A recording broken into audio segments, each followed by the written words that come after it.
aventure, toujours à la pointe de la technologie. Et oui, Godzilla s'est fait attaquer par Goldorak. Goldorak qui toujours se bat contre le Golgoth 13 caché sur la face, enfin caché sur la face cachée de la Lune. Et oui, qu'allons-nous faire? RC Mode travaille la question. Est-ce qu'il faut envoyer les ogives nucléaires, nettoyer un peu tout ce bordel? Parce que franchement, ça va pas du tout. Et oui, Godzilla aime bien le nucléaire. Il les mange. Suite au prochain épisode. Donc sur ce, nous sommes dans un épisode les suspensions, puisque vous avez une vidéo qui a circulé, une petite vidéo courte. Donc pour vous expliquer un peu ce qui est juste passé, ça faisait partie du test de suspension, j'avais pas le temps de faire une vidéo complète, donc je vous ai mis la partie la plus difficile. Donc la partie la plus difficile, c'est vraiment très compliqué à passer, parce qu'en fait on est obligé de... Enfin on se rend pas compte sur la vidéo comment c'est, mais on n'est pas sur une montée plate, en fait, on est obligé de monter sur un mur, enfin, pour pouvoir passer, et puis glisser de l'autre côté. Et après, en glissant, il ne s'agit pas juste de glisser, hein, il s'agit de glisser, mais pas trop loin, parce que sinon, comme au début de la vidéo, hop là, le véhicule chavire, et après, impossible de monter. Donc il y a toute une technique. Ce que j'ai remarqué, c'est qu'effectivement, le véhicule avait... bon, alors là, c'était sec, donc j'avais optimum au niveau accroche. J'avais une plus grande facilité à le passer. C'est un truc que je passe difficilement, que je passe rarement, et là, effectivement, j'avais une meilleure facilité à le passer, voilà. Donc, je vous mets après une petite vidéo, le reste de la vidéo, bon, ce ne sera pas aussi extrême, mais bon, il y a des passages qui sont pas mal. Donc toujours, c'est toujours bien. RC Mode, c'est toujours bien. Alors, n'oubliez pas de liker, de subscribe, et puis de vous abonner.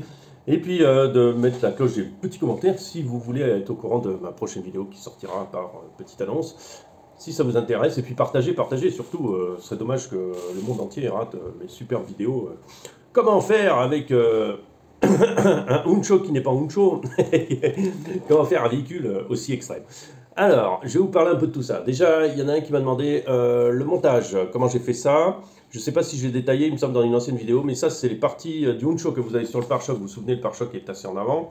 Et vous avez trois parties, deux parties triangulaires et une partie qui est un quadrilatère, hein, pour faire technique. Et ben, moi, j'ai récupéré les deux triangles et je les ai simplement vissés dans les trous qu'il y avait là. Voilà, j'ai percé des trous pour pouvoir les visser à la plaque qui relie les deux côtés. Donc c'est sous le truc en bois qui est décoratif. Voilà, donc il s'agit juste d'un petit bricolage qui permet d'avoir les trucs couchés. Qu'est-ce qu'on peut dire sur ces suspensions? Alors vous voyez, c'est très très onctueux, ça c'est agréable. Alors à l'arrière, ça flexe assez bien, donc ça je n'ai pas à dire. À l'arrière, au début j'étais surpris, ça marchait pas très bien. Donc, alors souvent, à l'arrière, pourquoi ça marche pas bien? Pourquoi vous avez tendance à lever facilement comme ça, alors que vous avez du poids? C'est juste pour une chose, parce que vous avez trop de... Comment dire? Vous avez les amortisseurs à l'arrière trop mous. Donc dans ces cas-là, durcissez un tout petit peu les amortisseurs. Ici, ce que j'ai fait, j'ai tourné les rondelles pour les comprimer un peu plus. Et tout de suite, ça rabat en fait. Au lieu que ça s'écrase en arrière et que vous partiez en arrière, dans les conditions extrêmes, donc ça rabat l'avant, ça maintient l'avant bien sur le caillou et ça fait qu'il repart, en fait, il se recouche vers l'avant et il reprend son accroche et il avance. Voilà, au lieu de se lever et tourner. Alors souvent c'est juste une petite précontrainte supplémentaire. C'est pareil, faites-le si vous avez une carrosserie assez longue et si vous voyez qu'il y a beaucoup de tangage. Donc il suffit de durcir un peu et si vous pouvez durcissez l'huile un peu légèrement. À propos de l'avant, c'est un peu séco, enfin on a un petit peu de suspension, là vous voyez ça remonte, ça descend, bon c'est pas significatif. Il flexe pas trop l'avant, c'est ce qui me plaît pas tellement, je préférerais qu'il soit un peu plus souple. Et ça c'est peut-être dû à la 40 watts que j'ai mis, donc ça on va peut-être repasser sur la 30 watts ou coucher un peu plus les amortisseurs. Par contre, c'est pas mal, parce qu'en général, on descend le centre de gravité, comme vous voyez. On est à peu près, les longerons, les billettes de pont sont à peu près à l'horizontale, à peu près. Hein. Mais j'aime bien que le châssis soit relevé à l'arrière, pour qu'il pique un peu vers l'avant. Je trouve que ça fonctionne mieux après sur les montées. Voilà ce qu'on peut dire là-dessus. Très bien, ça m'a pas mal plu. Les pneus Flykeron me plaisent toujours. Le seul truc qu'il y a, c'est quand vous avez des pneus aussi gros, aussi grands en fait, vous êtes obligé d'avoir comment on appelle ça, des mousses double densité. Donc celles-là, elles sont faites maison. Vous avez une vidéo dans mes anciennes vidéos qui vous explique comment faire. C'est pas compliqué du tout. Hein. Ça vous évite d'acheter les Proline qui sont à 20 € ou je sais pas combien. Et ça marche très bien. Voilà, c'est tout. C'est juste ça. Après, ce qu'il va falloir jouer, c'est un peu sur la densité de la mousse. Alors, comment on peut jouer sur la densité de la mousse? Si vous la trouvez trop dure, vous la coupez un peu légèrement. Ça va ramollir un peu le truc. Ça vous donnera un pneu pas mal. Donc, ça, c'est du G8 au niveau du rebond. Donc, c'est pas la même chose que les Predator chez Proline. Les Predator ont un meilleur rebond. Voilà, c'était juste pour info. Mais ils s'en sortent très très bien. Qu'est-ce qu'on peut dire encore? Ben, que ça marche bien. Que c'est le bonheur partout. C'est toujours mon moteur de 55 tours de marque improbable. Alors, j'ai pas mes lunettes.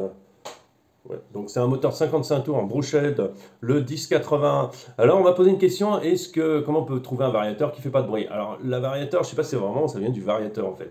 Je pense que oui, c'est un bruit de tension en fait. C'est-à-dire que c'est quand on est en basse vitesse qu'il y a ce sifflement.